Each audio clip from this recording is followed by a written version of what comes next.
Hello नमस्कार, मैं सतपाल पांचाल स्वागत करता हूं आपका हमारे YouTube चैनल में। और आप देख रहे हैं डिजिटल कंप्यूटर इंस्टीट्यूट।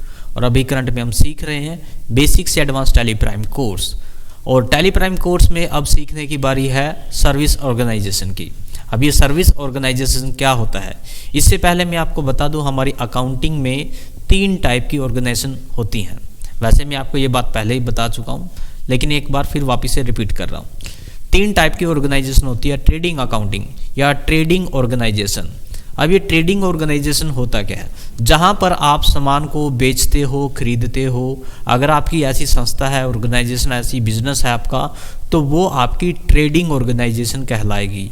जहाँ पर आप सामान गुड्स यानी परचेज करते हो, परचेज करने के बाद अपना प्रॉफिट जोड़कर उसको बेचते हो, तो वहाँ पर आपका ट्रेडिंग अकाउंटिंग यहाँ पर कहलाएगा। मैन्युफैक्चरिंग अकाउंटिंग या मैन्युफैक्चरिंग ऑर्गेनाइजेशन क्या होता है, इसमें आप परचेज तो करते हो लेकिन रॉ मटेरियल करते हो। क्या करते हैं हम यहाँ पर? रॉ मटेरियल परचेज करते हैं, और रॉ मटेरियल के बाद हम उसको फिनिश गुड्स में तैयार करते हैं, फिर उसके बाद हम उसको सेल करते हैं। यानी मैन्युफैक्चरिंग अकाउंटिंग में हमें प्रोडक्ट को मैन्युफैक्चर करके सेल करना होता है। मैं आपको ट्रेडिंग अकाउंटिंग भी सिखा चुका हूँ और मैन्युफैक्चरिंग अकाउंटिंग भी सिखा चुका हूँ। मैं एक बार आपको रिपीट करा देता हूं कि हम सब कुछ ये कम्प्लीटली करा चुके हैं। जैसे सबसे पहले ट्रांजैक्शन ली थी हमने इन्वेंट्री अकाउंटिंग या ट्रेडिंग ऑर्गेनाइजेशन की। यहाँ पर हमने आपको क्या कराया था कि गुड्स को यहाँ पर हमने आपको परचेज करना सिखाया था, ऑर्डर कैसे क्रिएट होता है, फिर उसके बाद उसकी एंट्री कैसे होती है, रिटर्न, ये सारी बातें हम सिखा चुके हैं। यानी जहाँ पर सामान को खरीदा जाता है, खरीदने के बाद आप उसको फिर जब बेचते हो, तो वहाँ पर आप ट्रेडिंग अकाउंटिंग वहाँ पर कहलाएगा। उसके बाद ट्रेडिंग अकाउंटिंग के बाद हमने आपको कराया मैन्युफैक्चरिंग अकाउंटिंग। अब ये मैन्युफैक्चरिंग अकाउंटिंग होता क्या है? मैन्युफैक्चरिंग ऑर्गेनाइजेशन में वहाँ पर आप रॉ मटेरियल को खरीद कर उसको फिनिश गुड्स में तैयार करते हो। जहाँ पर कच्चे माल को पक्के माल में बदला जाता है, उस ऑर्गेनाइजेशन को मैन्युफैक्चरिंग ऑर्गेनाइजेशन या मैन्युफैक्चरिंग अकाउंटिंग कहा जाता है। यानी हम आपको ट्रेडिंग भी सिखा चुके हैं और मैन्युफैक्चरिंग अकाउंटिंग भी सिखा चुके हैं। उसके बाद अब बारी है सर्विस अकाउंटिंग की या सर्विस ऑर्गेनाइजेशन की। अब सर्विस ऑर्गेनाइजेशन में होता क्या है? सर्विस ऑर्गेनाइजेशन में आप कोई प्रोडक्ट नहीं खरीदते हो और ना ही कोई प्रोडक्ट बेचते हो, ना ही कोई प्रोडक्ट आप मैन्युफैक्चर करते हो और ना ही फिनिश गुड्स को आप सेल करते हो। तो यहाँ पर क्या बेचा और खरीदा जाता है? यहाँ पर एक सर्विस होती है। आप अपनी सर्विस या तो कहीं से परचेज कर रहे हो या खुद की सर्विस आप अपने दूसरे को दे रहे हो।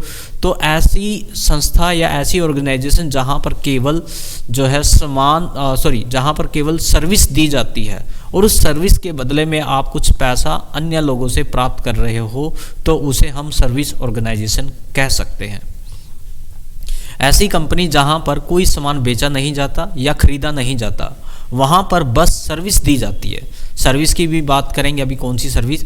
उसके बाद उसके रिटर्न में कोई पेमेंट आप प्राप्त करते हो, उसे हम सर्विस कंपनी या सर्विस अकाउंटिंग कह सकते हैं। जरूरी नहीं है एक कंपनी ही हो सकती है, ये कोई व्यक्ति भी हो सकता है। यानी व्यक्ति भी कोई अपनी सर्विस दे रहा है। जिस प्रकार मैं अभी आपको पढ़ा रहा हूँ, मैं अभी आपको कुछ बेच नहीं रहा हूँ, लेकिन आप मेरी सर्विस आप मेरी सर्विस का यूज कर रहे हो। यानी एजुकेशन भी एक सर्विस में आती है। यानी जहाँ पर जैसे स्कूल में आप, प्राइवेट स्कूल में आप जाते हो, वहाँ पर पढ़ते हो और वहाँ पर फीस दे के आते हो, या कोई डॉक्टर हो गया, आप वहाँ पर जैसे हेल्थ केयर सेंटर हो गया, जैसे आपका कोई हॉस्पिटल हो गया, वहाँ पर आप जाते हो तो वहाँ पर आपको वो केयर करता है।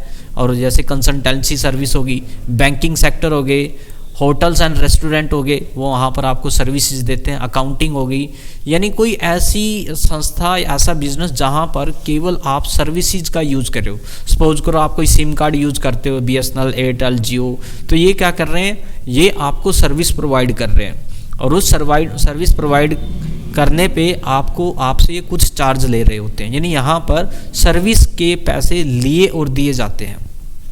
अब जैसे आप कोई मीडिएटर हो, कोई सर्विस आप आगे से खरीद के आगे बेचते हो, तो यहाँ पर आप सर्विस खरीद भी रहे हो और बेच भी रहे हो। यदि आपकी खुद की कंपनी है और खुद से आप अपनी कोई सर्विस आगे प्रमोट कर रहे हो, सेल कर रहे हो, तो उसे भी आप सर्विस अकाउंटिंग कहेंगे। यानी यहाँ पर कोई सामान बेचा नहीं जाता, कोई सामान खरीदा नहीं जाता। अब एग्जाम्पल के तौर पर हमने लिया है कि Puja started computer class with cash 4 lakh. 4 lakh से DCI एजुकेशन यानी ये सेंटर का नाम है, इससे पूजा जो है बिजनेस को स्टार्ट कर रही है 4 लाख रुपए लगाकर। अब इसकी एंट्री क्या होगी, यहाँ पर कंप्यूटर क्लास जो है वो स्टार्ट हो रही है। यहाँ पर कोई सामान जो है खरीदा नहीं जाएगा। हाँ, जो खरीदा जाएगा वो एसेट्स होंगी, वो मैं आगे आपको बताऊंगा। आज की वीडियो में सिर्फ इतना बताना था कि आपको व्हाट इज सर्विस ऑर्गेनाइजेशन होता क्या है। उसके बाद मैं आपको एक ट्रांजैक्शन भी करके दिखा दूंगा। अब क्वेश्चन ये आता है कि यहाँ पर जो ये पहली एंट्री है स्टार्टेड बिजनेस विद कैश की, ये कहाँ होगी, बताओ कहाँ होगी। अब तक हम आपको कंप्लीट सिखा चुके हैं। ये आपका होगी रिसिप्ट वाउचर में। कहाँ पर होगी, रिसिप्ट वाउचर में। तो सबसे पहले मैं एक कंपनी बनाना सिखा देता हूँ आपको। वैसे मैं आपको बहुत बार सिखा चुका हूँ। तो हम क्या करते हैं, DCI एजुकेशन के नाम से एक कंपनी बना लेते हैं। तो चलते हैं टैली में। टैली में अब यहाँ पर ऑलरेडी एक कंपनी है हमारे पास। तो कंपनी क्रिएट करने के लिए, नई कंपनी क्रिएट करना चाहते हो, यहाँ पर आपको Alt+K ऑप्शन दिया गया होता है। तो Alt+K कीबोर्ड से प्रेस करेंगे। उसके बाद यहाँ पर देखो सबसे पहला ही ऑप्शन दिया गया है क्रिएट। अल्टर में आप ठीक कर सकते हो, सिलेक्ट में आप सिलेक्ट कर सकते हो। फिलहाल हमने क्रिएट करना है तो हम क्रिएट पे क्लिक करते हैं। जैसे हमने यहाँ पर क्लिक किया तो इसके बाद एक विंडो खुली है जिसमें कंपनी इन्फॉर्मेशन के कुछ ऑप्शन है, जहाँ पर हम अपनी कंपनी की इन्फॉर्मेशन पुट करेंगे। जैसे DCI एजुकेशन हमने यहाँ पर लिख दिया। आप अपनी कंपनी का नाम लिख सकते हो। एड्रेस हंसी रोड करनाल, ठीक है। यहाँ पर हम सिटी लिख रहे हैं, करनाल सिटी है हमारे यहाँ पर, ठीक है। उसके बाद और डिटेल भी डाल सकते हो, रोड है ये समथिंग। यहाँ पर हरियाणा में पड़ता है हमारा, तो यहाँ पर हरियाणा। पिन कोड यहाँ पर आप जो आपका जो भी पिन कोड है वो आप यहाँ पर पुट करोगे। उसके बाद टेलीफोन नंबर कुछ देना चाहते हो आप दे सकते हो, mobile number, fax number, email address, website, फिलहाल के लिए हम नहीं दे रहे हैं। उसके बाद एंटर। यहाँ पर आप एडिशनल फीचर ऑन करना चाहते हो तो आप 12 प्रेस करके यहाँ पर आप ऑन कर सकते हो। ये मैं बहुत बार सिखा चुका हूँ। फिलहाल के लिए हम एंटर इसको एक्सेप्ट करते हैं। कंपनी हमारी बन चुकी है। उसके बाद यहाँ पर हमसे कुछ ऑप्शन पूछ रहा है, जैसे GST के लिए पूछ रहा है, यहाँ पर मेंटेन अकाउंटिंग के लिए पूछ रहा है। आप चाहे तो उनको यस नो कर सकते हो। फिलहाल के लिए हम इसको एक्सेप्ट कर रहे हैं, ठीक है। अब हमारी जो है कंपनी यहाँ पर बन चुकी है। कंपनी बनाने के बाद अब सबसे पहला जो काम क्या है वो कैपिटल इंसर्ट करना है। यानी जो हमने कैपिटल लगाई है 4 लाख की, इसकी एंट्री हम कैसे करेंगे। तो इसके लिए हम जाएंगे वाउचर में। वाउचर में जाने के बाद अब यहाँ पर हमारे पास पेमेंट वाउचर आ रहा है। रिसिप्ट वाउचर के लिए हम F6 प्रेस करेंगे। तो हमने प्रेस किया तो यहाँ पर हमारे सामने देखो, यहाँ पर इसके मोड होते हैं। अगर आप इसका मोड चेंज करना चाहते हो, आप यहाँ पर डबल एंट्री मोड में आप इसको एंटर कराना चाहते हो, सिंगल में कराना चाहते हो, इच्छा है दोनों में आप कर सकते हो। फिलहाल मैं सिंगल में कर रहा हूँ। यहाँ पर अकाउंट आपको कैश सेलेक्ट करना है। क्या सेलेक्ट करना है, कैश। और यहाँ पर क्या है आपके पास, हमारे पास कैपिटल आई है तो Alt+C हम यहाँ पर कैपिटल का खाता बना लेंगे, Alt+C, ठीक है। तो कैपिटल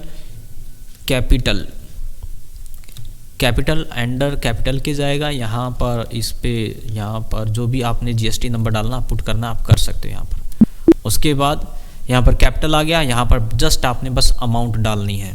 क्या करना है, यहाँ पर अमाउंट डालनी है 4 लाख, ठीक है। ये हो गया हमारे 4 लाख। उसके बाद एंटर। और उसके बाद कुछ नहीं करना। देखो हमारा करंट बैलेंस जो है 4 लाख हो चुका है। अब हमारी एसेट्स यानी जो हमारे कैश इन हैंड है, एक तरह से नरेशन देना चाहते हो यहाँ पर दे सकते हो। उसके बाद एक्सेप्ट। एक तरह से हमारा जो कैश इन हैंड है वो हमारे पास जो है 4 लाख हो चुका है। अब इस 4 लाख से हम किस प्रकार जो है एसेट्स परचेज करेंगे वो मैं आपको नेक्स्ट वाली वीडियो में सिखाऊंगा कि एसेट्स परचेज कैसे करेंगे, कैसे अपने और एक्सपेंस यहाँ से हम पूरे करेंगे। यानी अगर सर्विस ऑर्गेनाइजेशन में आपकी जॉब लगती है तो उसकी अकाउंटिंग करने के लिए क्या करना होता है वो इस वाले ट्यूटोरियल में हम सीखेंगे, जो कि आने वाले होंगे। फिलहाल आज मैंने आपको बताना था कि सर्विस ऑर्गेनाइजेशन होता क्या है, और साथ में हमने आपको एक कैपिटल की एंट्री करना भी सिखाया है। आशा करते हैं कि आज की वीडियो से आपको कुछ अच्छी नॉलेज मिली होगी। यदि आज की वीडियो आपको अच्छी लगी है तो वीडियो को लाइक करें, हो सके तो चैनल को भी सब्सक्राइब करें। नेक्स्ट वाली वीडियो जरूर देखें। Thank you.